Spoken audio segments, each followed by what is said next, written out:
Erev Tov Chavrim, I'm Stephen Benoon. You're watching Israeli News Live. Very interesting broadcast this evening here, starting off with an earthquake measuring 6.9 strikes off the Solomon Islands, according to the USGS survey there. And this is the second earthquake here in the last day here, 7.8 earthquake off these Pacific Islands just the day before.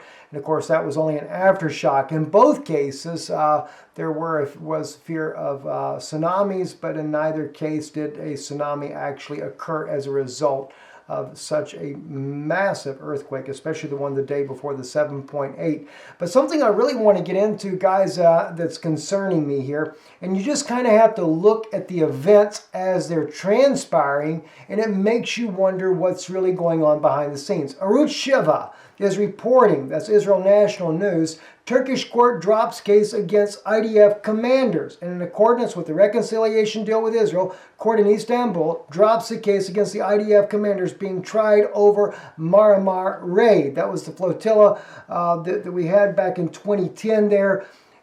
That became a major international outcry there, and you cannot help but wonder what's really going on. Why is Turkey really reestablishing the deal that they're doing with Israel at this time? We've gone back, we've looked at this, especially in light of the fact even Rabbi Yehuda Glick, who visited Turkey, met with imams there, trying to bring about the building of the third temple, also trying to bring about a peace between both the Arabic communities and that of the Israeli government there, so that they can get a third temple built, or at least be able to be allowed to pray on the Temple Mount, hoping that the Turkish people have a great pull on the Jordanian government, who actually controls the Temple Mount at this time, very much between the Jordanians and the Vatican as well, kind of using hand in hand, because the Vatican has a lot of influence on the Palestinian people. I know that Adnan Akhtar, who is someone that Rabbi Yehuda Glick has met with, is a very strong proponent of the coming of, or the building of the third temple, because he believes the Mahdi will return. As a result, now I am not for the Mahdi, I'm for the coming of the Messiah, but of course Adnan Akhtar believes that they both come together. I think that's totally wrong, but that's a different subject altogether, which we will be going into tomorrow night in a very special broadcast. We'll be looking at the stage being reset in Israel. That is something you're not going to want to miss. It will probably air at least a 30-minute segment of it here on Israeli News Live, but you'll have to see the entire part of that broadcast on the Noon Institute of Biblical Research, because it is going to be an incredible video there that the Father God has laid upon my heart that I must share with you guys. But going right back into this, as far as from the news aspect of this, Istanbul has dropped the charges of the IDF commanders that were involved in the raid of the flotilla back in 2010. Why? What's going on? Well, I think it has a lot to do with the conflicts that are going on over in the Middle East with Syria right now. As we know, Syria conflict, Israel missiles hit Damascus military airport, which is actually connected to the civil airport as well. But this attack occurred Wednesday morning, when reports that came out from the Syrian government that Israel indeed had launched air raids on their particular, the military part of the airport there, just outside of Damascus, next to where President Bashar al-Assad's palace is located.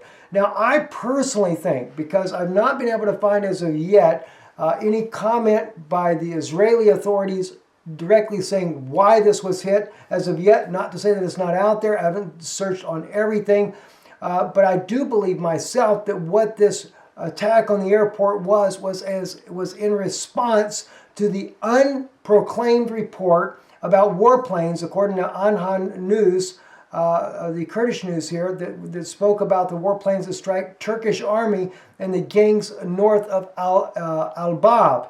That's also believed to be right here in the area that you see on your screen here north of Al-Bab, called the Aktaran, which is where the Turkish military is also building a base inside Syria. You have to remember, President Bashar al-Assad has said the Turkish presence inside of his country is the same as an invasion. He said they're not welcome. He's not invited them in.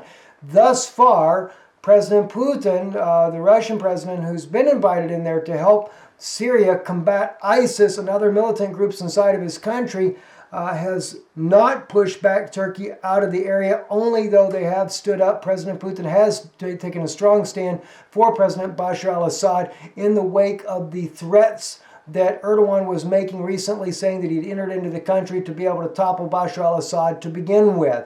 Of course, he has backtracked on that statement since then, which still makes me a little bit leery of President Erdogan nonetheless. But again, what I do think that's going on here is that President Erdogan was actually struck maybe by the Syrian military. There is some reports that have suggested that it was the Syrian military that did this, that left 7, according to the report here on Anwar News there, Anha News, that stated that 7 Turkish military soldiers were killed during these air raids here, and 8 FSA soldiers, Free Syrian Army soldiers, were also killed during the airstrikes that happened there on Tuesday morning earlier this week here on December the 6th here.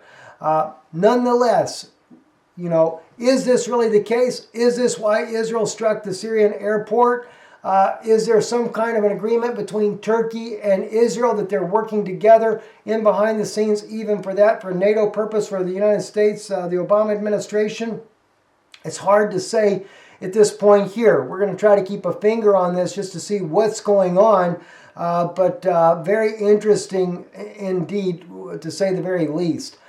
Be sure again tomorrow night to tune in here to Israeli News Live. Again, we'll be running an excerpt from a very, very profound prophetic insight of the things that is happening in Israel right now. It's going to really be mind-boggling, to say the least. I have actually seen, just by the grace of God, an incredible parallel in the newly announced, actually not announced by the United States, but actually spoken by Iranian news, quoting from the deal that the U.S. has made, the Obama administration brokered with Israel, the very real possibility that the U.S. may make a military base in Haifa. There is profound prophetic implications for this, a repeat of history, as it were, especially in light of the fact of the UN resolution of 181, where the United Nations had mandated a foreign regime would control Jerusalem. This was mandated back in 1947 under the UN Resolution 181. This is something that the Oslo Accords has really been pushing for since 1993, and it seems to be that the Vatican would be the one regime that wants to control Jerusalem once this mandate is actually done. It would be a 4th city-state in the world, something very unusual. We have the Vatican city-state. We have London, another city-state. We have Washington, D.C., a 3rd city-state, and of course Jerusalem would be a 4th city-state. Very interesting situation that this could turn into, and something that we're going to be watching very closely, because I can see all the way back to the Maccabee brothers, and of course later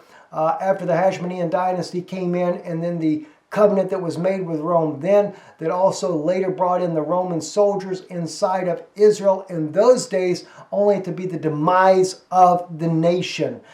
In fact, if you remember, when Titus, the Roman general, comes down to ransack the city in 70 AD, they had made a covenant with the Syrian soldiers. Of course, it was about 50 years before that covenant that was made there, where Syria had been toppled by the Roman Empire. And of course, they had become their allies. Now, keep in mind, the United States government is wanting to take control of parts of Syria to guarantee the safety of their fighting factions that are inside there, the Free Syrian Army, etc., the Al-Qaeda, the different groups that have been fighting under the backing of the Saudis, the U.S. government, and the Turkish forces there. They're wanting to make a safe zone for these different fighting factions inside of Syria and basically divide the country up. And I think it's a very provocative implication of something on a biblical scale that could repeat again, where once again the so-called Roman army of today would have conquered Syria, beforehand and later to use those fighting factions to come in to invade Israel at a later date. Something that I think you'll find very interesting, those of you that want to tune into this tomorrow night. Anyway, that's it for now here on Israeli News Live. I think it's another interesting thing going on right now all over independent media such as ours as well. We haven't seen the brunt of this ourselves personally, but I know that other news agencies such as InfoWars is very nervous right now because of what they call fake news, is what the government is calling it over the United States, trying to pass laws right now to stop alternative media. Of course, they're targeting anybody that doesn't agree with the mainstream narrative. It does really concern me, guys, and I will say just one comment about this, what I see this as. I see the U.S. government slowly but surely creeping towards a communist regime. They talk about Russia. Russia is no longer a communist regime. The Soviet Union broke up and that ended the communist era there. And Russia more and more is going back to the days of the Tsarist type of government, where it was more like a Christian nation. And the United States is going away from being the Christian nation to being run by a bunch of atheists. It is turning their nation into a communistic nation, where anything that doesn't agree with what the mainstream government agenda is considered false news or fake news. Very serious situation indeed, and an attack on freedom of speech. I don't know what to think.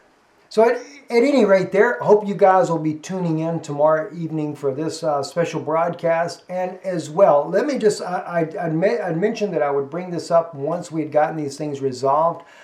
Those of you that our ministry is a blessing to you and you like to support, whether it be the news broadcast, the prophetic insights, or even the Noon Institute, our biblical teachings channels there, we do thank you for your contributions. And we have finally got all of our websites over and running now on a brand new server and should have the bugs worked out for the donation process. So if you'd like to contribute, and of course I do need to know your input that things are working good for you, especially those of you that have had trouble with this, that have written me. So many of you have been so kind to write me in the past, let us know that there was an issue there.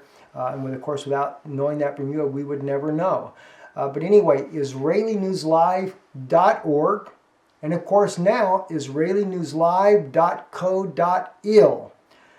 Both our websites are running there, and of course IsraelReturns.com. Any one of these websites, you can actually go in there and you can be a part and contribute there if you would like to do so. And we thank you very kindly. Of course, there's many of you that also mail us here in the Czech Republic, and of course that address is on our website, IsraelReturns.com, and as well will appear at the end of this broadcast. And that is here in Prague, Czech Republic, Post Office Box 46, 15006, Praha 56, Czech Republic. Thank you and God bless you.